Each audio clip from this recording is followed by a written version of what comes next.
So for this exercise, I have a straw, a piece of watercolor paper, and some brown ink or watercolor. Now, for this one, I've mixed black, brown, and sienna actually to get a really nice, deep, rich quality to it. What we're going to do is we're going to pour on some of the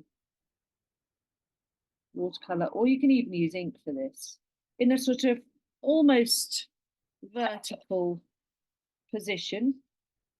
And then we're going to get our straw and we're just going to blow onto the ink or the watercolor and create branches of a tree.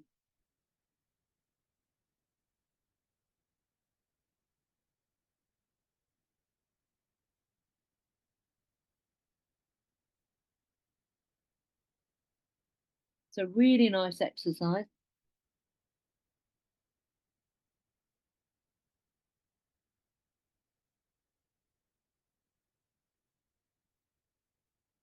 And what's nice about it is you can't really massively control it. So you get some quite nice angles that you might not have got.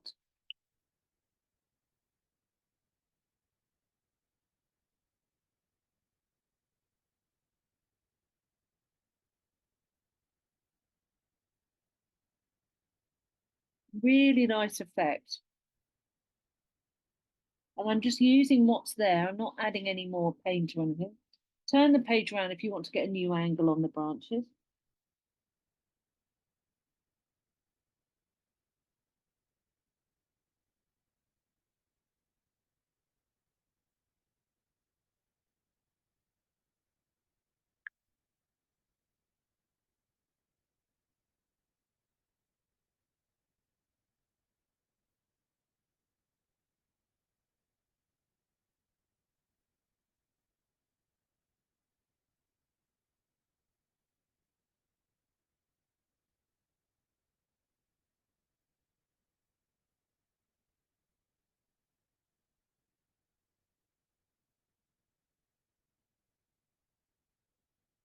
I'm going to turn it around so I can manipulate this one over here.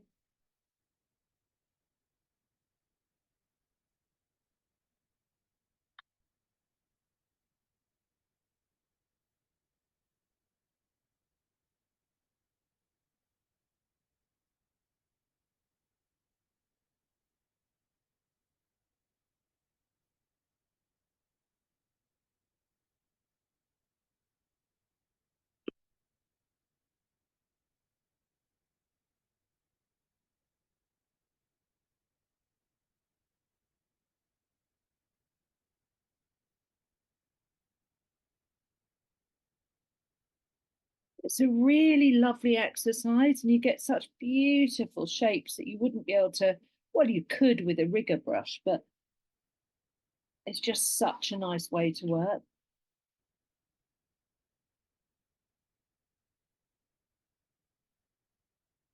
And turn it round and finish off the trunk.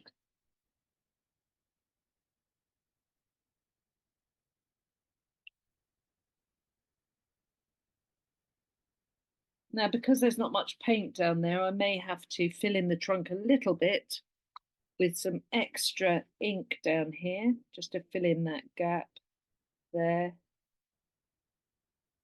like that. And there you have it, a wonderful tree that you can add foliage to that you've done very little except blow through a straw.